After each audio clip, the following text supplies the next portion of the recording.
queridos internautas. Bienvenidos a su canal favorito, La Voz del Pueblo. Un canal con compromiso social. El día de hoy abordaremos un tema del cual nos han pedido que hablemos, como lo es la violencia y los cambios socioculturales en las áreas rurales de Colombia. Para ello vamos a iniciar un poco cómo ha sido esta historia. La historia de Colombia en los últimos 60 años ha estado marcada por el conflicto armado. En sus inicios, la desigualdad de la repartición de la tierra y la falta de espacios para la participación política ha sido uno de los factores principales que ha usado la violencia y la lucha contra las armas. Este método es un poco reforzado por la irrupción del narcotráfico, el narcoterrorismo, la presencia de nuevos actores políticos y armados en un contexto de lucha revolucionaria de la Guerra Fría y la guerra contra el terrorismo, que han ido transformando el conflicto en su razón de ser y métodos de subsistencia.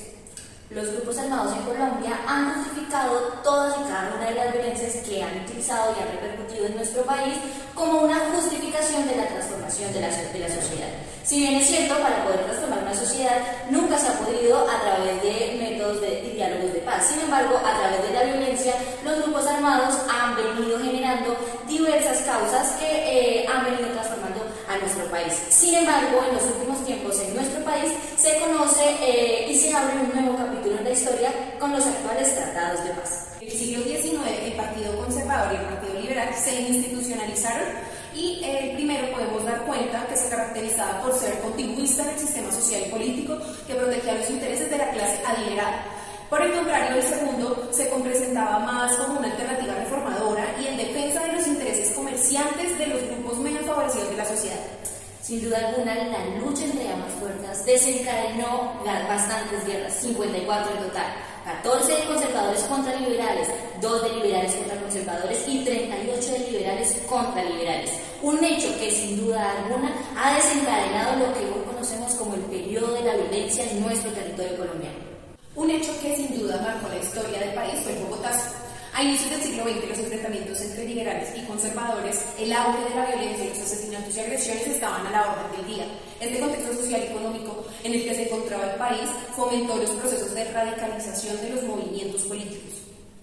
Sin duda alguna, el asesinato del candidato a la presidencia liberal, Jorge Eliezer Gaitán, el 9 de abril de 1948, propició una ola de violencia en la ciudad de Bogotá, conocida como el Bogotazo, que pronto se extendió al resto del país a través de actos violentos como incendios a edificios, asesinatos y secuestros a funcionarios públicos, saqueos en las iglesias, entre otras cosas. Sin duda alguna son procesos que dieron lugar a la formación de gobiernos revolucionarios. Así es, Gabriel. Otro contexto es el Frente Nacional. En 1956, el Partido Conservador y Liberal firman un acuerdo, que es el Pacto de Benidorm, en España, un acuerdo en el que se establecía la alternancia política entre ambas fuerzas. Este pacto tuvo vigencia hasta 1974, el cual fue defendido por el regreso a este nuevo sistema democrático después de esa dictadura del militar general Gustavo Rojas Pinilla. También teniendo en cuenta que el pacto únicamente incluía los dos partidos tradicionales, ello originó que el surgimiento de otros partidos opositores, como lo fueron el Movimiento Revolucionario, el Movimiento Obrero Independiente Revolucionario y la Alianza Nacional Popular. Por otra parte, Sonia, es muy importante mencionar el origen de las guerrillas contemporáneas en Colombia, pues esto se dio gracias a la exclusión y debido a la exclusión socioeconómica y a la falta de espacios para la libre participación de la política. Otros aspectos que fueron excluidos, como por ejemplo el ámbito universitario e intelectual. Y cabe resaltar y destacar que la población excluida fue la campesina y la indígena. Por otra parte, entre las guerrillas más notorias de la segunda mitad del siglo XX se encuentran las Fuerzas Armadas Revolucionarias de Colombia, el Ejército del Pueblo más conocido como FARC-EP, el Ejército de la Liberación Nacional, ELN, el Ejército Popular de la Liberación, EPL, y el Movimiento 19 de Abril, M19. Aquí es muy importante mencionar que cada una de estas se dio en unos espacios diferentes, en una época diferente de la historia, y cada una tenía y compartía unas ideologías diferentes. Ahora que lo mencionas, es muy importante hablar de Camilo Torres Restrepo. Él nació en Bogotá en el año 1929 y murió en 1966 en San Vicente de Chucurí. Él hablaba sobre la teología de la liberación. Además de ello, fue cofundador de la Facultad de Sociología en la Universidad Nacional de Colombia. Cabe resaltar que fue la primera facultad creada en el país. Propone un diálogo entre el marxismo y el cristianismo. Ahora que nos si nos remontamos un poco al pasado y un poco a la historia, y que ya lo hemos venido tratando durante el desarrollo de este video, me parece muy importante hablar del conflicto armado en como lo hemos involucrado en el medio ambiente, debido a que, aunque ellos no quieren generar daños directos, terminan haciéndolo. Primero, pues la presencia de la minería ilegal o de cultivos de uso ilícito aumenta la migración de poblaciones hacia estos territorios, debido a la bonanza económica que genera la explotación de estos recursos. El hecho de que las poblaciones aumenten de forma significativa y no planeada en zonas altamente biodiversas, que es donde se suelen encontrar los cultivos de uso ilícito y de manera ilegal, impone presiones adicionales sobre los recursos naturales. Asimismo, quienes logran ahorrar cuando se tiene esta gran abundancia, suelen optar por invertir sus ahorros comprando terrenos para la ganadería. Como bien sabemos, la ganadería hace un daño perjudicial al medio ambiente. Por ello, la expansión de la ganadería y las fuentes de gases de efecto invernadero los llevan a que los monocultivos se consideren en el mundo como la segunda causa de pérdida de biodiversidad. Queridos internautas, como ustedes saben y como es de costumbre en este canal La Voz del Pueblo, vamos a relacionarnos directamente con aquellas personas que han venido de la mano de la violencia en Colombia. Es por ello que vamos a nuestra zona de estudio con nuestra corresponsal Camila López. Hola Sonia y Karen, nos encontramos aquí desde el corregimiento suroriental del municipio de Fusagasugá, el cual vamos a realizar una serie de preguntas a los ciudadanos sobre el conflicto armado en Colombia. Acompáñenme. Primera pregunta. ¿Cómo la guerra bipartidista ha influido en el sector rural? Muy buenos días, mi nombre es Juan Aníbal Cadena, soy oriundo de la ciudad de Fusagasugá, ya tengo 53 años y vivo en la zona rural de Fusagasugá. Bueno, cuando surgieron la cuestión de los partidos políticos aquí en la zona, pues relativamente soy joven, ¿no? Pero cuenta mi padre, ya fallecido, que en ese tiempo se comenzó a marcar una división profunda sectarista entre liberales y conservadores. Tan así fue el punto de que los tíos de mi padre, ya fallecidos también, tuvieron que buscar escondederos, digámoslo así, esconderse porque eran perseguidos, los liberales eran perseguidos y buscaban las partes altas de las montañas para esconderse. Eso es lo que cuenta mi padre. Mi nombre es Eladio Sabogal Ramírez, tengo 45 años. He vivido prácticamente la mayor parte de toda mi existencia aquí en las veredas del sur de Fusagasugá. Yo creo que el punto de inflexión de todo esto empieza cuando el asesinato de Jorge Eliezer Gaitán, que eso fue conocido en todo Colombia como el Bogotazo. Creo que ahí fue cuando más se agudizó el conflicto entre los dos partidos, puesto que esto conllevó a que hubieran muchos disturbios y hubieran saqueos. O sea, la gente se desesperó y creo que la gente pensaba que ese era el cambio que estaban necesitando y al ver que lo asesinaron vieron frustradas sus ilusiones y como los sueños que tenían, pensando que con él de pronto iban a tener un mejor futuro. Y pues como hasta ahora se ha venido, como hasta ahora lo hemos venido palpando y hasta ahora todo el mundo conocemos, pues el gobierno siempre ha descuidado mucho el sector rural. No hay buenas vías, al campesino no le dan buenas opciones o no le dan subsidios buenos para que pueda cultivar. Le queda muy difícil al campesino cultivar porque los insumos son muy costosos. Bueno, en fin, muchas cosas que han ocurrido acá debido a eso. Buenas, soy Ciro Cruz Cadena, habitante de acá de la región, tengo 70 años, por los cuales soy nativo acá de la vereda Guayabal. Pues de eso no le podría hablar mucho porque resulta que yo no viví esa época, pero según lo contaban mi papá y mi mamá, fue cuando hubo tanto problema en el país, que hubo el Bogotazo y se disparó la guerrilla por todos lados, resultaron grupos y hubo desastres en todo el país referente a eso por la muerte de Jorge Eliezer Gaitán. Segunda pregunta. ¿Qué opina usted del mandato de Álvaro Uribe Vélez? ¿Ha influido positiva o negativamente en el desarrollo del sector rural?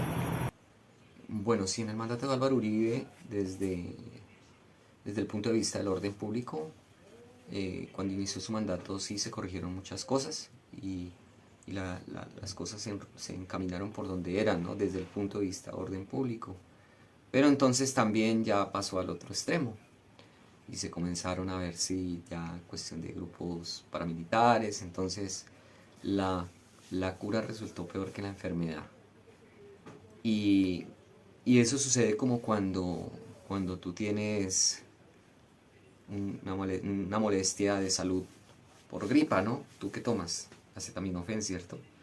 Pero cuando ya te pasa la gripa, pues ya no tomas acetaminofén. Entonces, uno ya no necesita de esa forma de gobierno donde desafortunadamente ya se fue al extremo.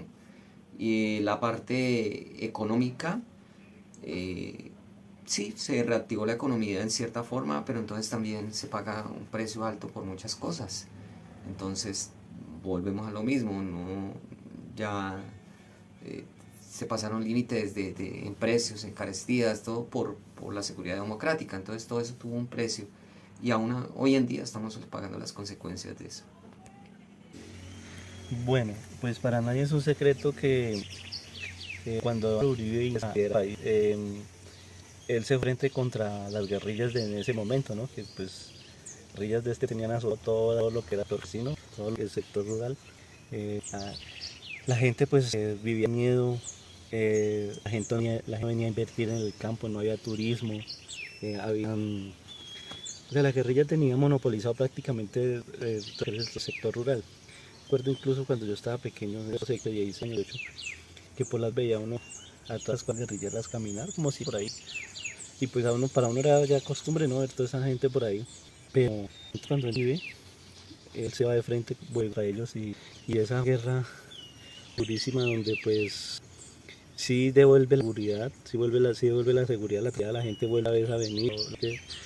Ya como antes temor a que las vacunas, los extorsiones, todo eso, pues la gente no venía, entonces la gente empieza otra vez a venir masivamente. Y pues creo que hizo algo que entonces sí es bueno para nosotros, o sea, lo que es la parte de la seguridad, pero el costo de esa guerra fue altísimo y eso nos conllevó que si se me echan plaza también se limitaba por otro lado otras cosas de Johnson.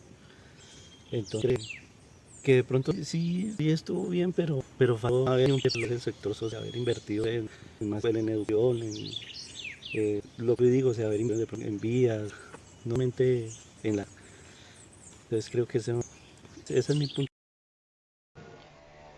Bueno, de Álvaro Uribe, en sus dos periodos que estuvo como presidente, sí ya le puedo hablar que cuando él entró estaba el país al revés con la guerrilla, secuestrando, boleteando a todo el mundo, y él entró y le puso orden a eso, y puedo hablar eso porque acá en la región llegaron también la guerrilla hasta aplicarle la vacuna a la gente que no eran inyecciones, sino la vacuna era plata, y él le puso como el tate quieto a eso y dejaron de molestar y después ya volvió la calma. Tercera pregunta. ¿Cómo ha sido su vida antes, durante y después de la violencia? Bueno, antes de la violencia pues se trabajaba, no había carestía, se vivía de una forma más amena, ¿no? Más tranquila, había tranquilidad y eso, la tranquilidad no se cambia por nada. Durante ya se volvió complejo porque ya no era poder salir a la hora que uno quisiera, llegar a la hora que uno quisiera y habría que tener ciertos horarios para poder estar en la casa aquí en el sector rural y no se veía tranquilo. Y después pues volvió la calma, pero no deja de existir la misma zozobra y la misma situación. O sea, no es fácil volver a enrutar uno su vida. Bueno, antes, pues yo digo, no sé si habrá unos antes o un después, creo que sí, pues desde que de que empieza la guerrilla o estos grupos al margen de la ley a tomar poder aquí en el país, se crea un miedo en toda la población, sobre todo en el sector rural. Pues la gente le da miedo venir a sus fincas, la gente le da miedo salir, la gente tiene miedo de que le roben sus hijos la guerrilla. Bueno, en fin, después de que vino la guerra contra ellos y se empiezan a debilitar, también estuvo buenísimo porque, pues imagínense, ya se fueron también los grupos militares y mucha gente inocente, muchos inocentes. Luego cuando termina el conflicto, también de cierto sigue porque hay muchas bandas que están de la ley, muchas que todas esas bandas de ella y unas bandas que son al margen de ahí. Pero no solo eso, sino también lo que es de la parcial donde hay mucha hambre todavía, donde hay muchas falencias en la parte de salud, en la educación, falta de oportunidades para los jóvenes. Y hay otros, el más grave que hay en el país, que es lo que no nos ha sufrido, que desde ahí donde la violencia es desde ahí. Antes pues era como normal. Durante el tiempo de la guerrilla que estuvo molestando tanto, entonces se nos fue mal a todo el mundo porque no había ni trabajo, por la sencilla razón de que los dueños de las fincas y todo eso, uno que vive de trabajo, la gente no podía venir a la finca porque ya le llegaban a boletearlo o lo secuestraban. Entonces nos cayó mal en un principio por eso, pero cuando ya le pusieron orden, lo que le decía ahorita, entonces ya después se calmó, ya volvió el trabajo, volvieron los patrones, los dueños de fincas a seguir trabajos y entonces ya se nos arregló la situación. Esto fue todo por hoy. Recuerde que le habló Camila López desde el corregimiento suroriental de Fusagasugá, Cundinamarca. Gracias por escuchar La Voz del Pueblo. No se olviden de seguirnos.